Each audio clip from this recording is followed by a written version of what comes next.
Possibilities are all around us.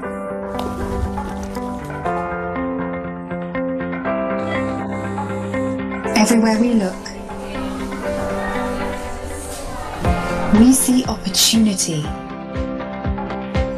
We see potential in unexpected places. And when we share our knowledge, vision, and connections,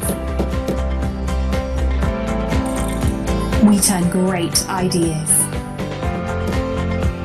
into action. In communities all around the world that we call home.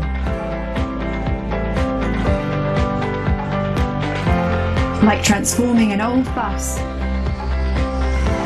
to feed hungry children, or providing life-saving equipment to those who need it most. From fighting disease to rebuilding schools, together we can make real change happen. We are Rotary. We are people of action.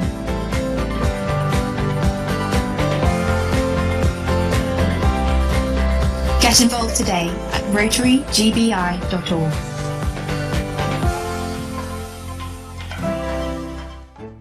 With over 1 million members, we know what people can do when they come together. We are Rotary. We are people of action. Find out more at rotary.org/action.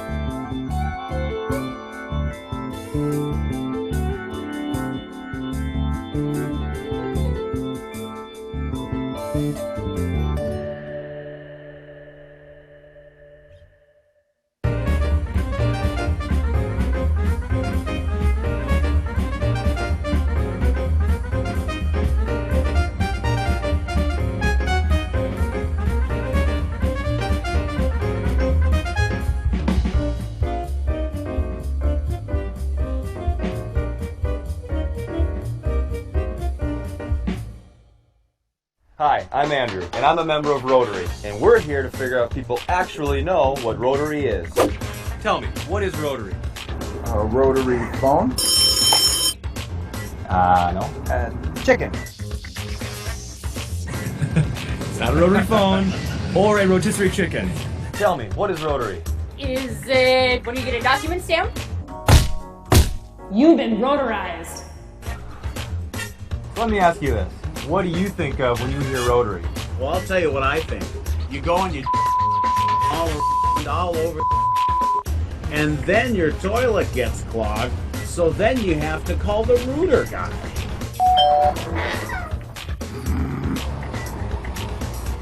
Do you know what Rotary is? Is it like a club? Yes, it's like a club. Do you know what kind of club?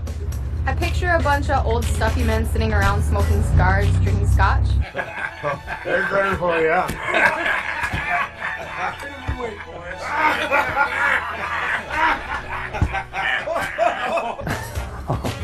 Now let's ask some actual Rotarians what Rotary truly is.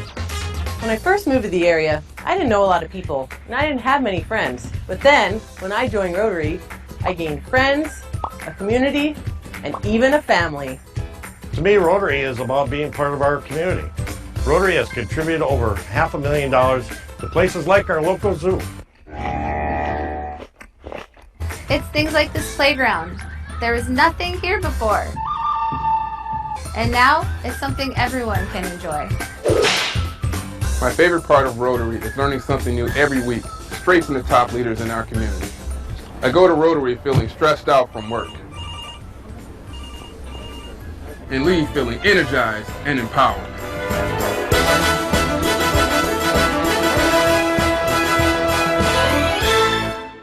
Rotary's about impact on a local, national, and global scale. Like this ballpark for children with special needs. And helping new Americans learn English in this classroom.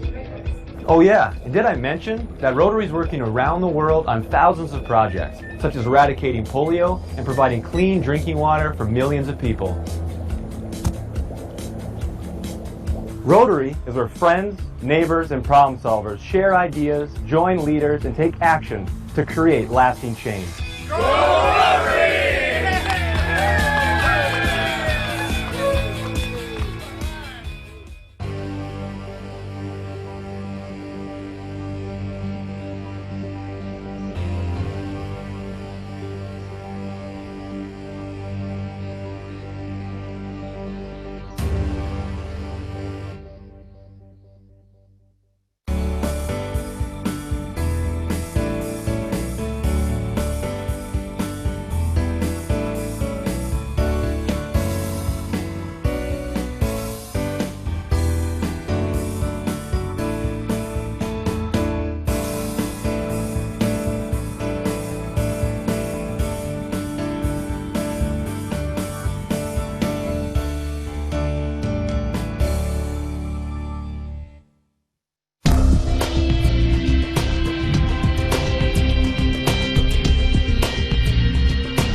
We are this close. This close to making history. This close. We're this close, this close. We are this close. We are this close. This close. This close, changing the world. We are this close to making sure no child suffers a crippling disease ever again. We are this close to making history. We are this close to ending polio.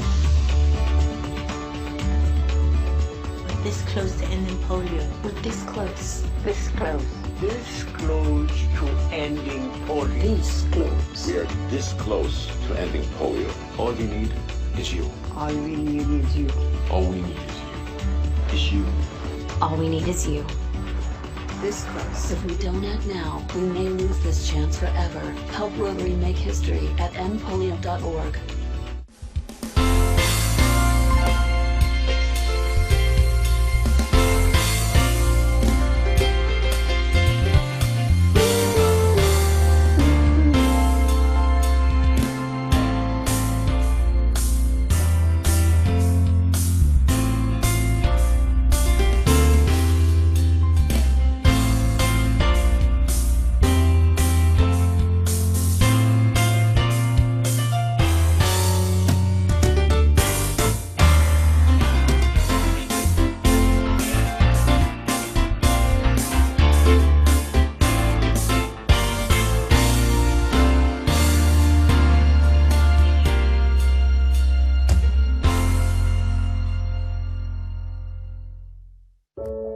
This is a story of historic progress, a story that doesn't exist without you.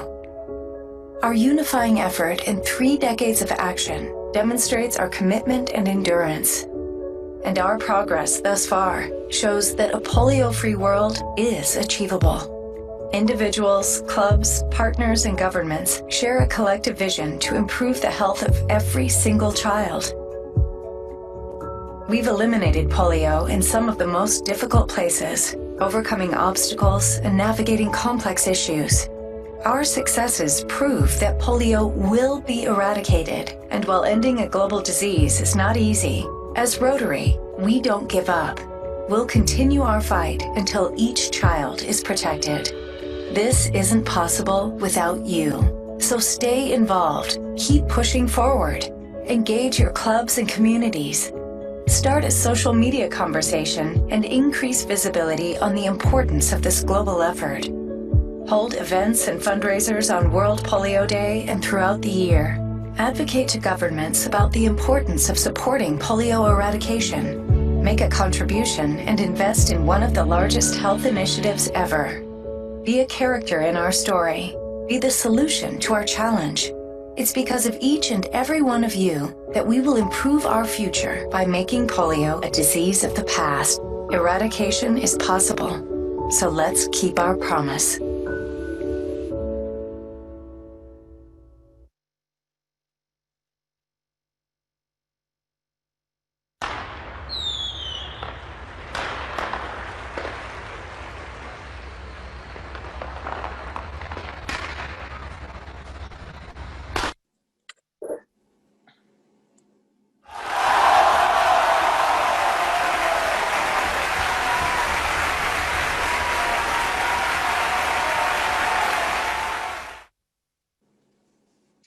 Meet David. David has been thinking about joining his local Rotary Club, but he's got some reservations. David's got questions like, is Rotary membership right for me? Or do I even have time to be a Rotarian? Let's explore the top 5 Rotary membership myths exposed.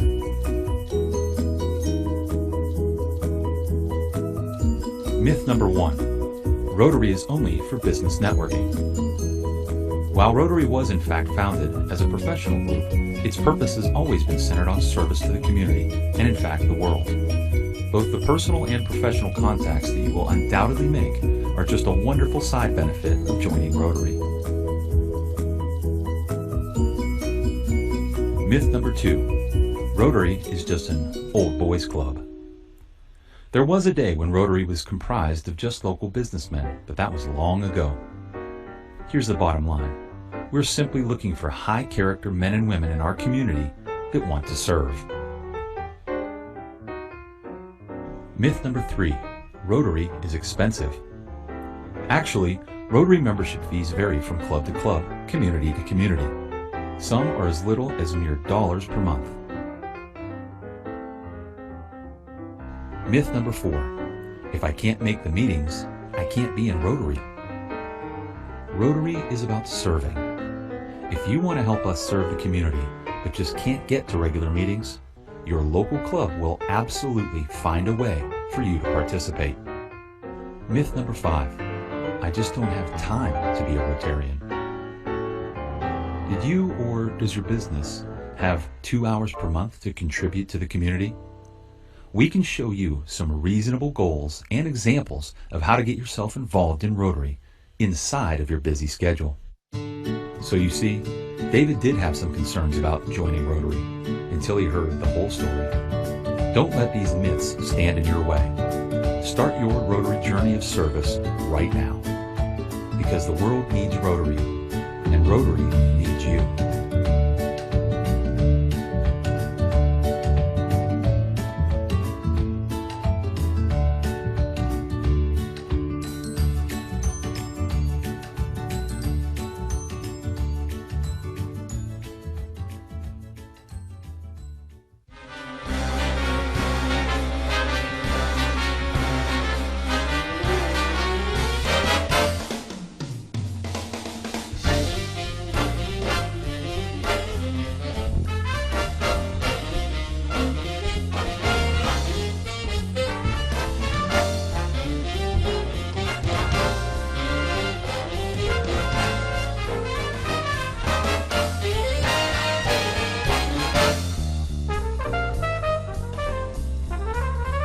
Good afternoon, fellow Rotarians and guests, and welcome to the second instalment of Infinite Possibilities, Women in Rotary, presented by District 6960 and co-sponsored by Rotary Zones 33 and 34. I am Darrell Keyes, District Governor of District 6960, which represents all of Southwest Florida. Our Rotary International theme for the year is Rotary Opens Opportunities, and we hope that by presenting this seminar series, you will learn about this wonderful organisation and find the myriad of opportunities available to you. In July, Dr. Sylvia Whitlock, the first female Rotary Club President, was our first presenter. That session focused on her journey, from joining Rotary before women were allowed, to the Supreme Court decision to open Rotary's doors to women, and her leadership throughout the last 38 years. As we said to Sylvia in July, we stand on your shoulders with gratitude for paving the way for women. Zones 33 and 34 enjoy a unique situation where we have two sitting directors. Last month, Rotary International Director Stephanie Urchik was our host, and today we are very pleased to have Rotary International Director Peter Kyle join us as host. And we are equally pleased to welcome past District Governor Vanessa Irvin as co-host. Let's learn just a little about Peter Kyle. Peter was born and raised in New Zealand. That's why, like me, he has a funny accent. He has degrees in law and economics from Victoria University of Wellington and was awarded a Rotary Foundation Ambassadorial Scholarship to pursue postgraduate studies in law at the University of Virginia in 1973. Returning to New Zealand, he was admitted to partnership in one of the country's leading corporate law firms, eventually moving to Washington, D.C. to work for the World Bank, and he retired there in 2009. Peter was inducted into the Rotary Club of Wellington North, New Zealand in 1976 and has served in a variety of leadership positions in Rotary clubs in Manila, Auckland, and Capitol Hill, Washington, D.C. He served as the governor of District 7620 in 2013-14.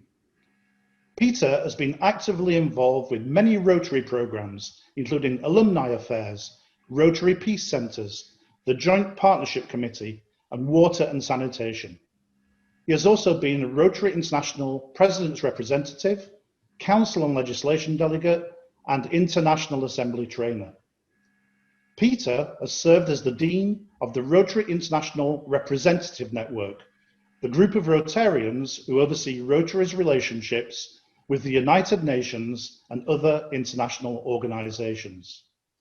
He is currently on the Rotary International Board of Directors and the Executive Committee and chairs the Rotary International Constitution and Bylaws Committee.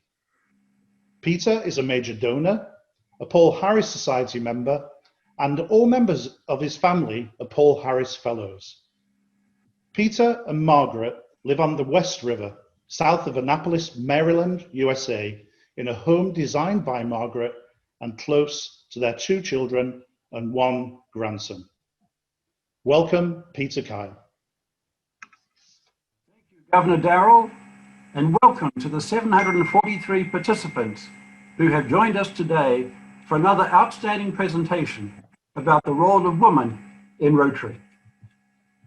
If you joined us in July, you learned from Dr. Sylvia Whitlock that Rotary was a men-only club until the Rotary Club of Duarte inducted women and took a stance, which was confirmed by the Supreme Court in 1987. Since that time, Rotary has been inducting women into our organization, and we are all much the better for it. Women have strengthened our clubs, bringing new perspectives, a tremendous work ethic, and a commitment to our communities, both local and global.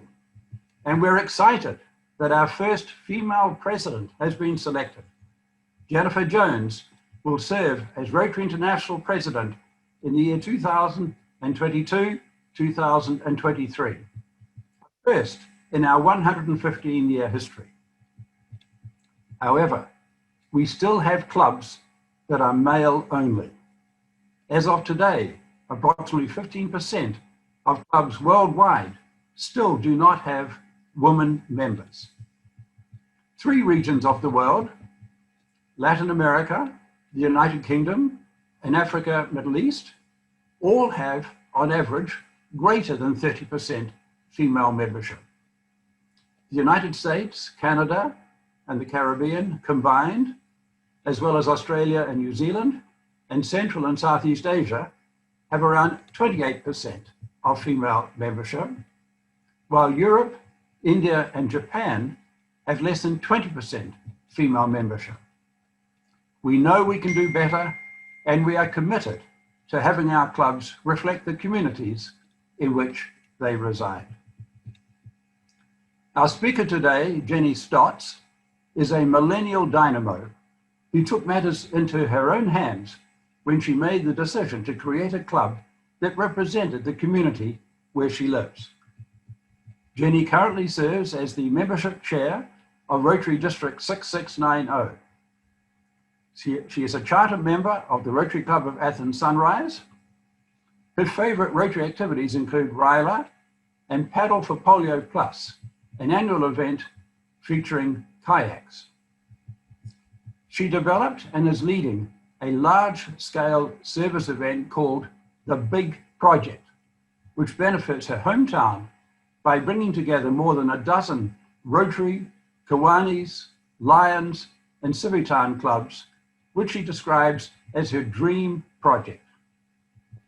Jenny is the executive director of the Athens Court-Appointed Special Advocate and Guardians Ad Litem, or CASA GAL for short, and the regional coordinator of Southeast Ohio CASA.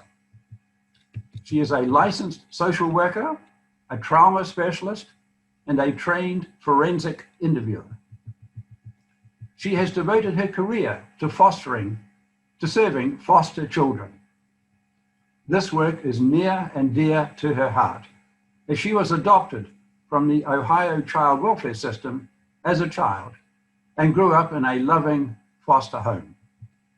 She and her husband Jordan, also a Rotarian, continue the tradition, building their family through adoption as well.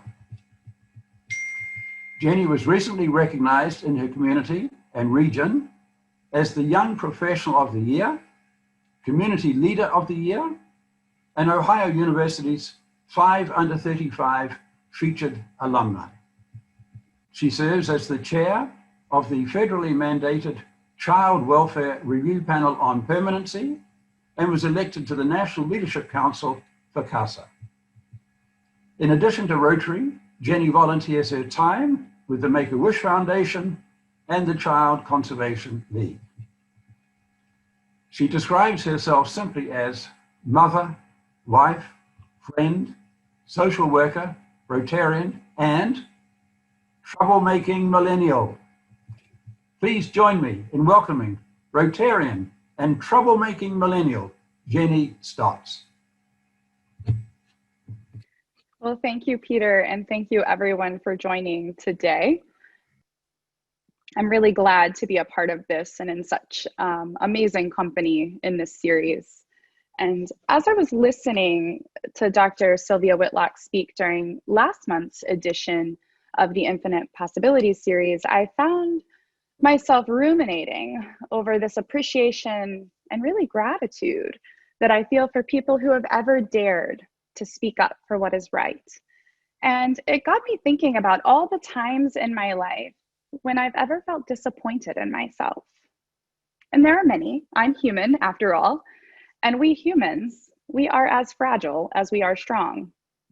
But those times when I've really let myself down always seem to be the times when I didn't speak up, or when I, maybe didn't speak up when I should have, either for myself or for someone else, or when I wasn't quite able to examine my own mistakes through a constructive or learning type of lens.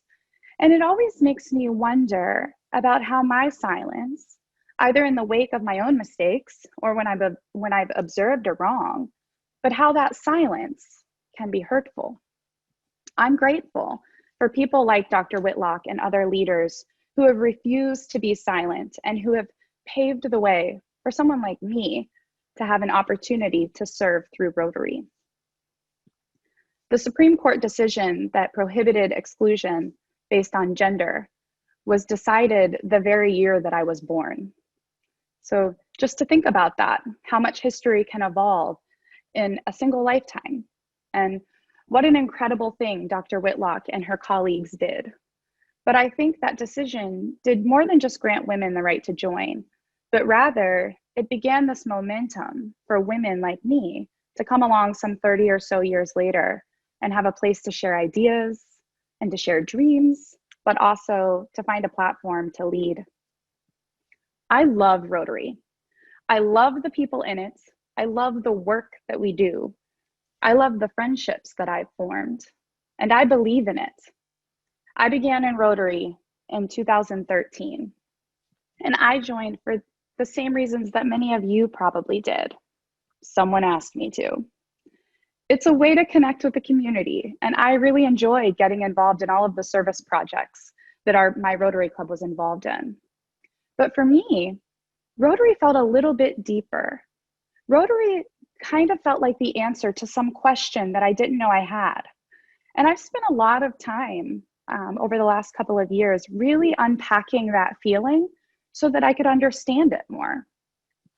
For my entire life, I felt this responsibility, this duty even, to give care, to care for others, to volunteer, to serve. I felt that that was my responsibility. And one thing that I've learned over the years as I've really looked at this and tried to understand where this urge comes from is that I think it's rooted in my childhood, actually. You see, I happened to have been born to two people who couldn't or wouldn't raise me. And consequently, I was surrendered into our state's child welfare system. And so I was later adopted, and my parents have continued to serve as foster parents both before and after they adopted me. And in fact, they continue to do that today.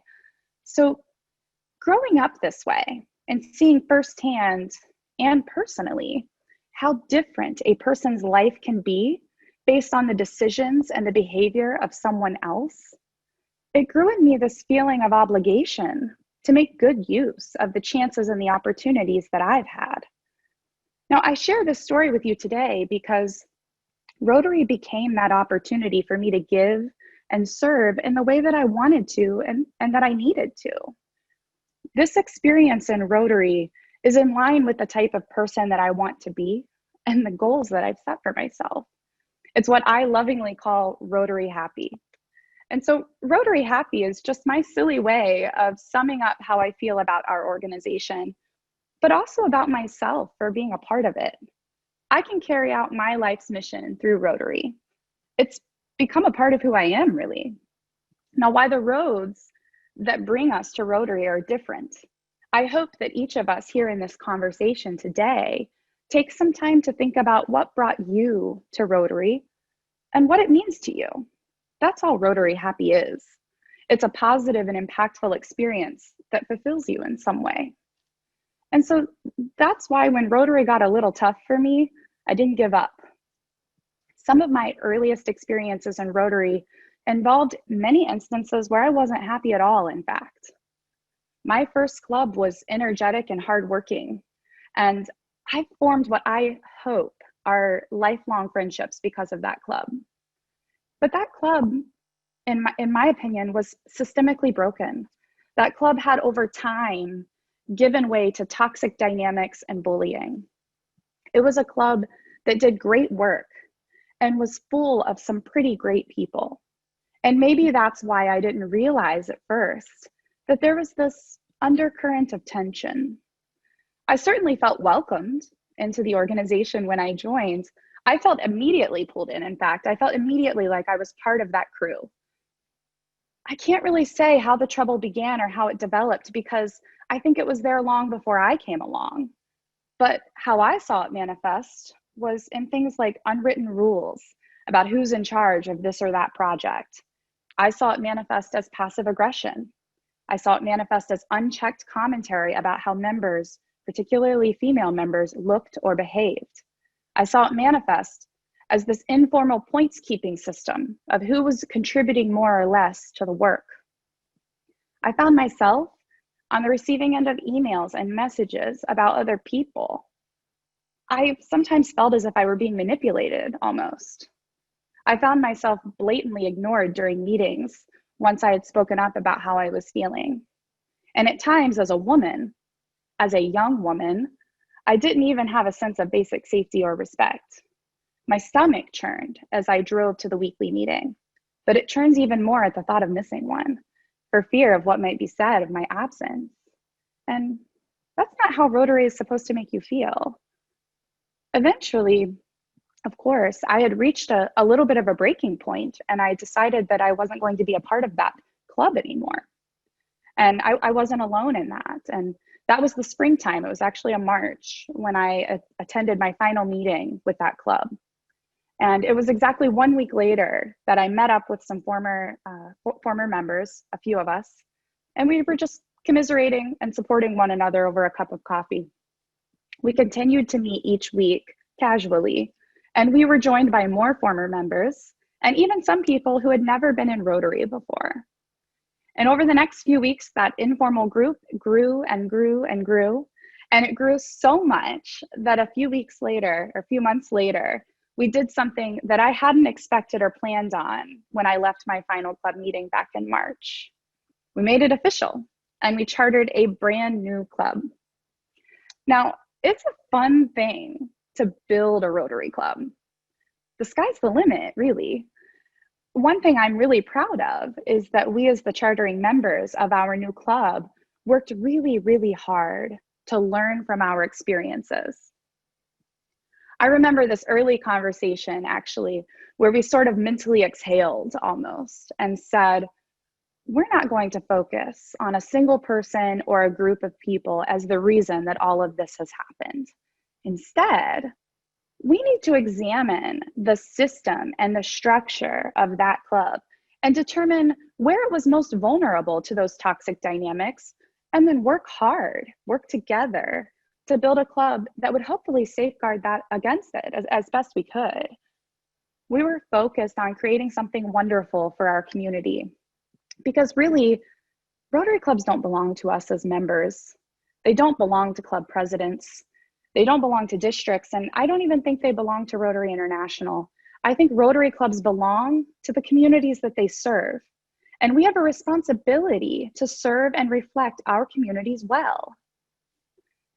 I was honored to get to serve as our club's second president. And when I first stood before that group in the little back room of a local coffee shop where we meet each week, I stood before 43 members. And oh gosh, I was excited. But I was also a little intimidated to take the ball from the leader who had served before me and hopefully continue his good work. Now, over the course of that year, I excitedly got to welcome 27 new members into our little club that could. And we've continued to grow in the years since. But I'm often asked what we did to gain so many new members in such a short time. What recruitment efforts did we deploy? The answer is none of the above. We did not launch a recruitment campaign or run any kind of specials or membership specials. We focused on creating a good membership experience.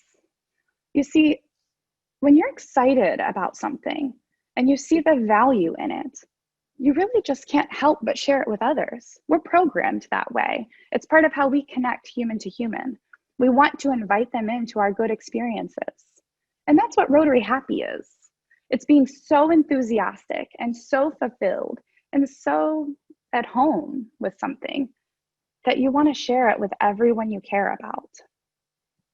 So we built a club that values engagement, a club that's alive with a spirit of friendship, but also one that's constantly changing and growing as new people with new ideas join.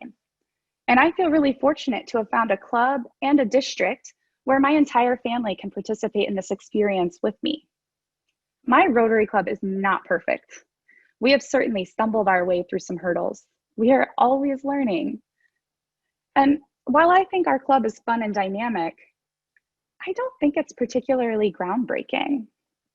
Yes, we have a majority female membership, and we have a majority female leadership. And yes, our club is probably more youthful than most. And yes, we are certainly an affordable and a very flexible club. And yes, the rumors are true. We do bristle at things like attendance and generally any type of requirement or traditional rule. But we continue many cornerstones of Rotary tradition. We meet every week. We complete typical service projects. We recite the Pledge of Allegiance and the four-way test at every meeting.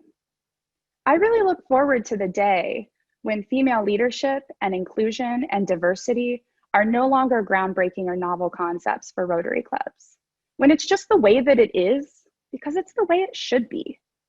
And I look forward to this not just for Rotary, but for all organizations across the world. Now, during that year as president, my favorite thing to do was to meet individually with our members to find out why they joined and certainly why they had stayed. Service and people. People join and people stay in Rotary because of the good they can do and the people they serve alongside. It's certainly why I've stayed in Rotary. Rotary is how I connect and how I serve. Rotary is the opportunity that I just can't ignore. It's how I can do my part in making the world better. One thing I learned from those conversations with those members is that we are not asking people to join a club. We are inviting them to experience Rotary with us. So how dare we allow things like discrimination and harassment and exclusion and pseudo-tradition get in the way of everyone having the experience that they deserve? Everyone deserves to carve out their own bit of Rotary happy. And frankly, the world deserves it too. Because we do our best work, our very important work, when the people of our organization are engaged and when they find meaning and joy in the task at hand. So how dare we not be willing to listen and learn and change and grow? My request to each of you is to dare to be bold, to dare to speak up. I'll never forget, and I'll never take for granted, the women who have shared similar experiences as me, but also the men who refuse to stay silent about it. I'm excited for the opportunities that we have to grow and strengthen Rotary by continuing to welcome more and more women into our organization, but also as we embrace the work that's left for us to do to make our organization as diverse and as inclusive as it can be. And I think that's a labor of love that should never end. We should always be moving forward. And it's certainly not lost on me that as a cisgendered middle-class white woman, I have opportunities to be heard. But I also think I have opportunities and responsibilities to learn and to demand that others be heard too. I think we all have our part to play in our own ways. Now, I've spent a little time sharing my story with you in my road to Rotary, but it's just one person's story, one person's perspective. Commit to listening to as many people as you can. As I said earlier, we all deserve to be Rotary happy. So as I start to wrap up, I have a challenge, yes, a challenge to issue to everyone listening today. I challenge you to spend time thinking about your own Rotary happy or your own Rotary story. And it's probably not going to look like mine, nor should it. What does this great organization mean to you? And what good can you accomplish through it? And I challenge you to share that with someone else. Tell them about your experiences in Rotary. And finally, I challenge you to look to the members to the right and to the left of you. Are they Rotary happy? How do you know? When the person beside you doesn't seem to be having a positive or a meaningful experience, and this applies in Rotary and beyond, ask why and be open to their answer. Listen without defensiveness and be a part of building Rotary happy for everyone, because we deserve it, you deserve it, and the world certainly deserves us to continue building our organization. Thank you so much for listening today, and I look forward to chatting and hearing your questions. Thank you, Jenny. That was a great presentation, and we have several questions. But first, for audience members, as a reminder, please put your questions in the Q&A box using the button on your screen. So let's go to the first question. How does your current club interact with your former club? Well, that's a very interesting question, and the answer is we don't. And we don't because that old club no longer exists. Very good. So why don't we move on? How could a traditional club rethink and change its culture to be more attractive? I think you know, when we use the term culture and we talk about that in the context of Rotary clubs, I think what we're really talking about are member experiences and our, you know, so I think really looking inward at the experience that we're offering to our members. And I think this applies to organizations beyond just Rotary, but really looking at the experience that we're offering and is it fulfilling and is it engaging? And I think if we listen to our members and we be responsive to what they need and want, I think a lot of that evolution probably happens somewhat organically. So I think for those of us that are in leadership positions at any level, we need to be really open to listening and being responsive to what we're hearing. Interesting. So what kind of member experiences did your club provide? In the club that we've built, I think that we have built a club that has a really wonderful spirit of camaraderie. I also think that our club is really dedicated to engaging every member in service. So we have usually more than one service project going on, and inviting anyone who has an idea and has some energy around an idea to lead that project or to lead that initiative or to introduce that concept to our club. So I think it's, you know, our club, the way that it is right now is not the way that it looked a year ago, not the way it looked a couple of years ago when I was president, and not the way it looked in 2016 when we were forming it. So I think, you know, being nimble in that way is how we've been able to adapt, because our club changes every time someone new joins, because they bring their perspective and their ideas and their energy. So I think being open to that and being willing to promote that is one of the things that I think is really special about our club, and one of the things that leaves me feeling really fulfilled by it. Okay, so how can a club with older members attract younger members? I think that there's a lot of value to having multi-generational Rotary clubs. I think my club is certainly a multi-generational Rotary club. And I think it's a matter of honoring and respecting what every person, regardless of age or gender or anything else, honoring and respecting what they have to bring, their expertise, their skill, their energy, and bringing that to the table. So I think being open to that, being welcoming to that, trying to avoid those disparaging jokes that sometimes come about when we're a little uncomfortable, when we're in rooms with people who aren't quite like us or maybe have a different perspective. So I think remembering to be gracious and remembering to be really open, and find the value in it.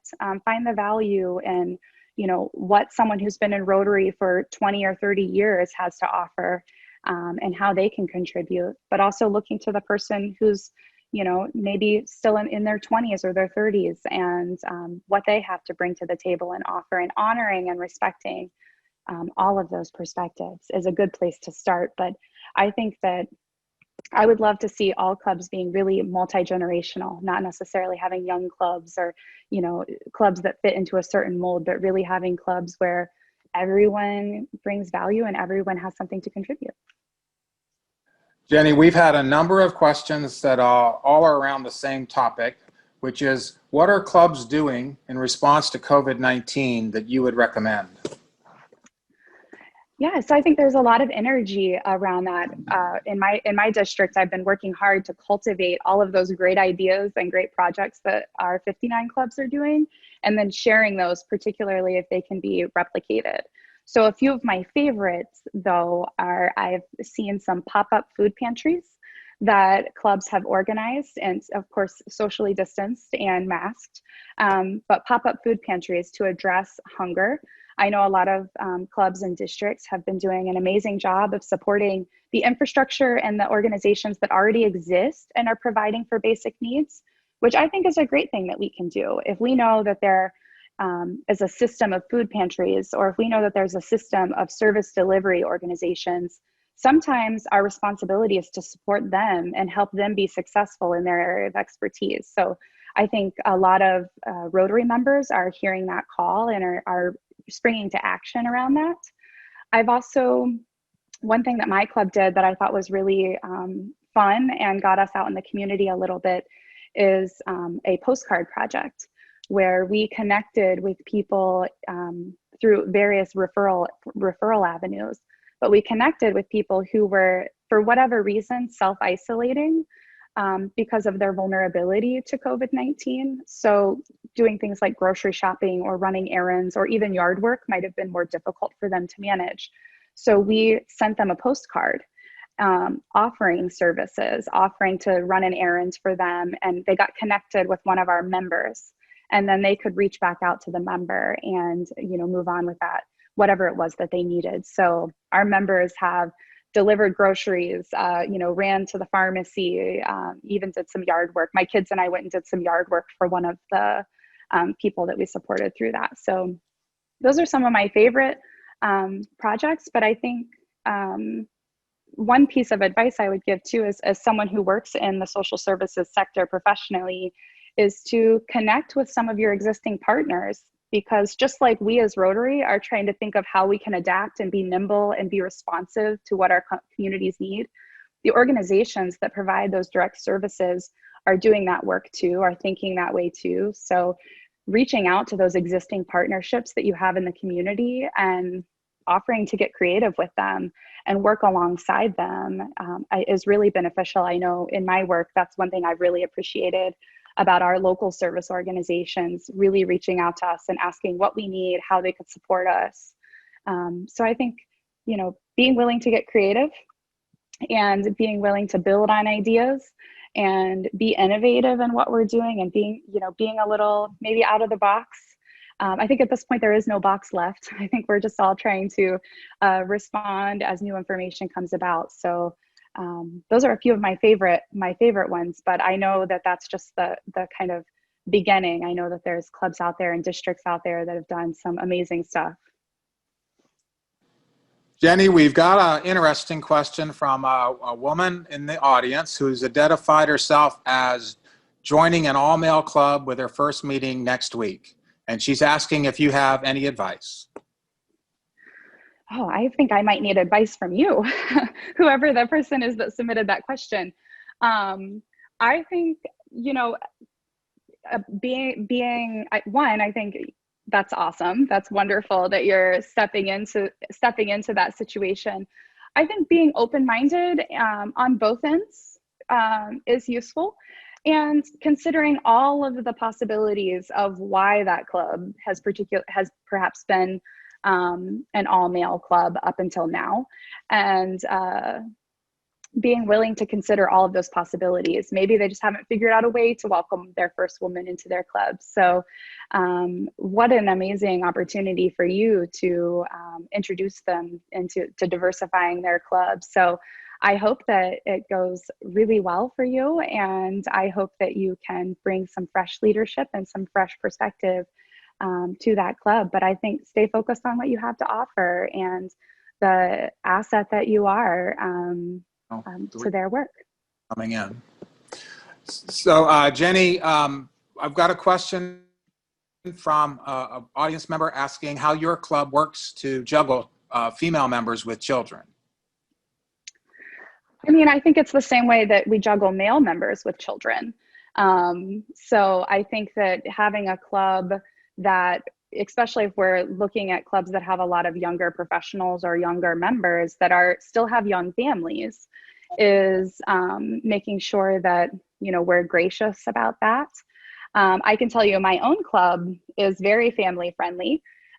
We often have many children who are attending meetings, attending events, and we try to even offer service projects that, you know, a lot of our service projects would readily be available for a child to participate, to attend with their parents. So I know my children have participated in roadside trash pickup. They've done, you know, of course, the yard work projects. And, you know, my children, I'm fortunate as well to be in a district that has welcomed my children into the district. And I think that I probably wouldn't be able to be as involved if it would be odd for me to have my small children with me. So my children are, my youngest child and I ended up, we were welcoming people at our district conference a couple of years ago, working the welcome table together. So I think just being as family friendly as possible, and beyond just saying, here's this event, it's okay if your kids come, but being intentional and planning events that, would include people with children, would include children or grandchildren. Because we also have members in our club whose children are grown, but they often have their grandchildren with them. So being really open to that. But I don't think that necessarily should be just a female member issue. I think that being more accommodating to parents in general, and making sure that we're pulling all of those people in and offering experiences where people can include their children. What would you think of forming an e-club of ex-Rotaractors now living in different countries or cities and being young professionals? Did you say forming an e-club with people that are not physically together? Ex-Rotaractors, yes, of people who are... Okay. I think that's a fantastic idea. I've actually, in my district, we've been kicking that idea around of how we could support something like that. I think it's an amazing idea, and what a way to stay connected, because Rotary is not about geography necessarily anymore. Really, we have this capacity, and one thing we've learned in the past couple of months is that there's nothing that's really going to stop us from staying connected and from doing good work through those connections. So I think that's an amazing idea.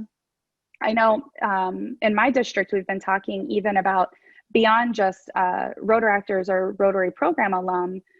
My club happens to be located in a university town. So we have a large university where our club is. So we often have college students who join our club, join our Rotary club, and they, of course, get a job and might move away.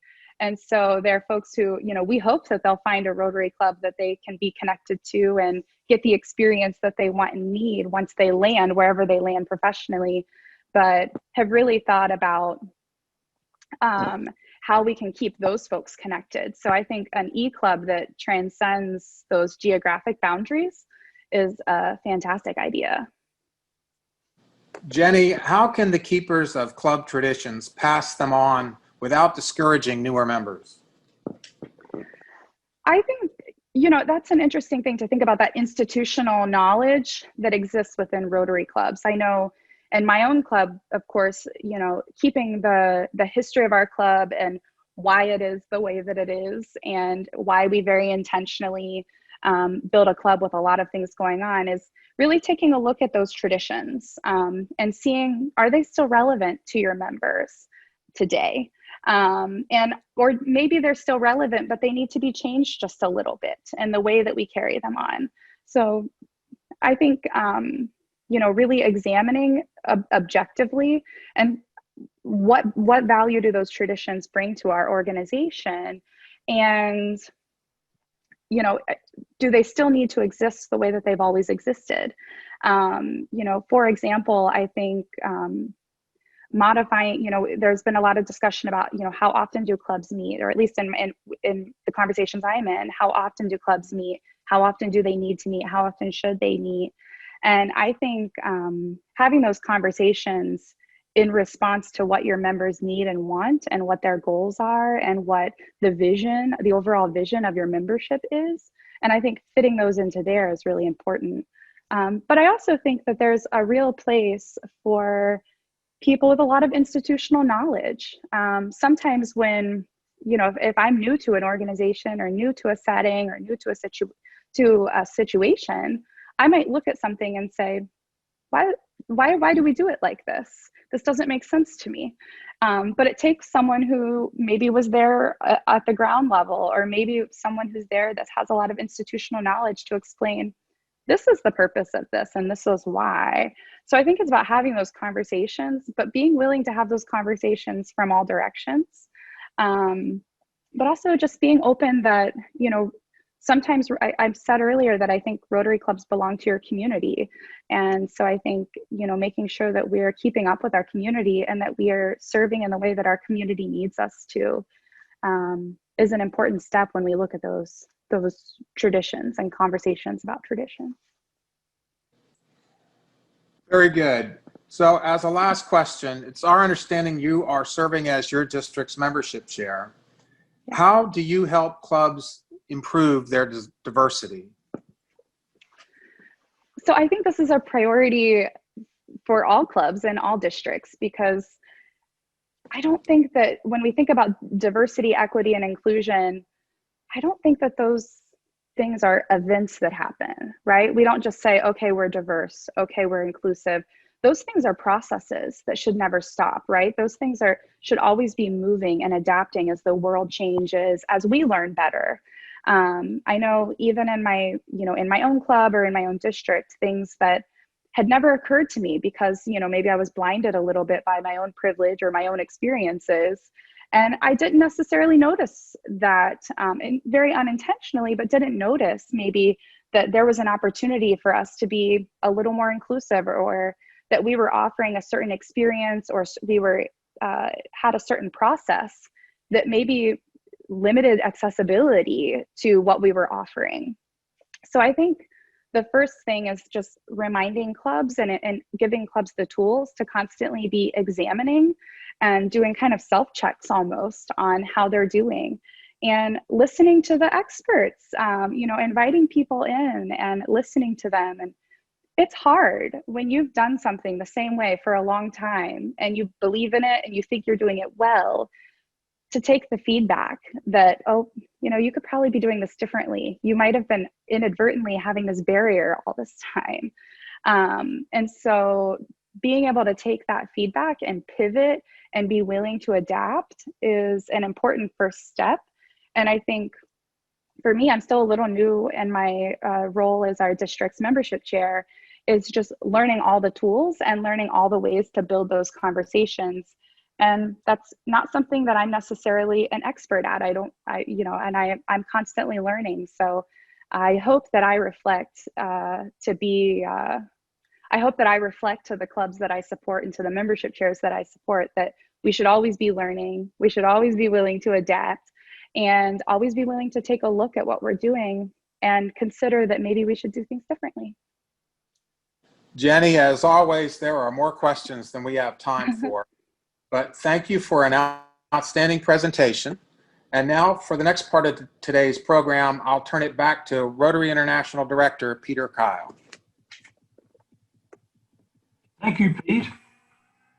I'm very happy to be sharing hosting duties today with past District Governor Vanessa Irvin, who served District 7730 in the 2014-2015 Rotary year. Vanessa is a member of the Rotary Club of Jacksonville, that's North Carolina, not Florida, and has served in numerous positions at the club, district, and zone levels. Her skills are multifaceted, as she has held leadership positions in public image, supporting the Rotary Foundation, and as a trainer. She demonstrates her passion for healthier communities worldwide through global grants and has participated in projects to establish solar water systems in Guyana, constructed a junior high school in Ghana, and established a dialysis center in India. She also led a vocational training team of medical and healthcare professionals to train staff in India on kidney disease. She is a major donor and a Paul Harris Society and Bequest Society member. Vanessa is the president CEO of Carobel Incorporated, a non-profit healthcare provider dedicated to providing 24-hour high-quality care and responsive services for children and adults with diagnosed intellectual developmental disabilities. She was selected by Becker Hospital Review as one of the 50 influential African-American healthcare leaders in the nation. She has served her community as chair and board member of the local hospital and as a trustee for the American Hospital Association. a true advocate for healthcare. He has served on various national and state healthcare committees. Vanessa holds a bachelor's degree from the University of New Mexico and an MBA, Rehabilitation Administration degree from the University of San Francisco. On a personal note, Vanessa has a beautiful voice and leads our interfaith service every year at our Zone Summit. Welcome, Vanessa. Thank you, Peter. It's great to be here as part of this incredible seminar series. Jenny, wow, what a wonderful presentation. You have allowed us to see some things we have never seen before. And finding what gives us joy is great advice, not just for Rotarians, but for all of us. People in our community need us, and as Rotarians, we serve them. But what we have found is that by serving our communities and the people who live in them, we gain so much. It's more than just feeling good about making a difference, and we do enjoy that. It's making the object of Rotary, the development of acquaintances, as an opportunity for service. And as we learn more about the people in our community, we began to understand how we are more alike than we are different. We all want clean water, enough food, being able to provide education and other opportunities for our children, health, peace. Rotary is actively involved globally in all of these areas because we know that unrest, disease, and war often resolve around the lack of these. If you're not a Rotarian, we invite you to join with us to make a difference in our communities, both local and global. Let's help others find their happy. And along the way, we'll find our Rotary happy. We want you to leave these sessions informed, uplifted, and motivated. But we also want you to take action. So we suggest the following. Please take note of the contact information on each of the slides. First, contact PDG Peter Dora to find out more information about the Rotary Action Group, Diversity, Equity, and Inclusion. This action group is in the process of being created, and we're looking for great people to get involved. Second, as part of this series, we are supporting the Rotary Action Group on family safety. Please consider making a donation or getting involved. Contact information can be seen on your screen. Third, not a Rotarian? Contact PDG Cindy Dora, Chair of the Infinite Possibility Initiatives, or reach out to a local Rotary Club to find out more. We need you. But more importantly, your communities need you. Fourth, focus on your Rotary happy. You can't change what's going on around you until you start changing what's going on within you. Rotarians, we connect, we mentor, we learn, we empower, we serve. We are people of action. Join us. Thank you. And it is my pleasure to turn it over to PDG Cindy Dora, Chair of Infinite Possibilities. Thank you so much, Vanessa, my dear sweet sister, and Peter Kyle. We appreciate you so much for being here. It means a great deal to us in District 6960, and likewise, we are so proud to represent Zone 33 and 34. A big hug.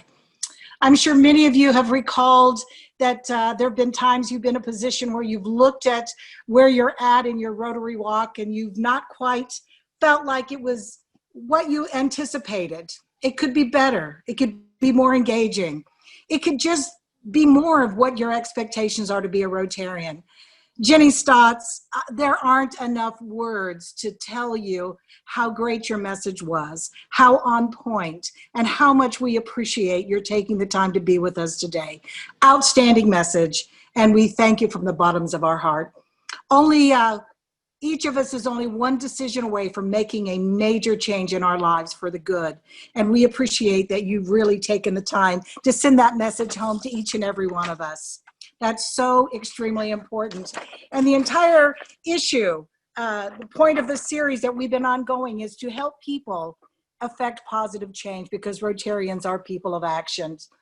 Our intent is to challenge each and every one of you watching today that's on a journey, and we're hoping that our message of diversity, equity, and inclusion will touch your hearts and help you recognize how significant and important that is in our Rotary walk every day. If we don't emulate our community and we don't represent the people in our community, then I think we're failing our community. So please look within and see if you can feel that you should make more of a difference. Our next series is scheduled for Friday, September the 25th at 1 p.m. We are so thrilled and honored to have a dynamic Rotarian, past Rotary International Vice President Jean Rohrs with us. Dean is, I have to tell you, when I met her for the first time, she is one of those leaders that just really walks the talk. But she'll share her leadership experience in Rotary. She'll share her vision and her practicality and leadership style. So we anticipate an outstanding presentation from Dean, as she will motivate and encourage you to seek the highest heights in your Rotary walk. Be on the lookout for upcoming registration information, and please register early. But also make note on your calendars in 2020 that we have an extra special grand finale coming up on October the 30th. We are so excited to be able to showcase our guest speaker, and we hope that each of you will take the time to be here to help us finish the 2020 series of Infinite Possibilities. But finally, please also be aware that our 2021 series will be starting, Infinite Possibilities, Diversity, Equity, and Inclusion. It'll launch in January 2021 and run through April 2021. So stay tuned for more information on that. Again, on behalf of District 6960 and Zones 33 and 34, we thank you for joining us. For your convenience, on your screen, you will see there is a site available for you to go, as each of our programs have been pre-recorded. So please take the time, write down these sites, join us, and we look forward to seeing each and every one of you in September. Infinite Possibilities, Women in Rotary. Thank you so much.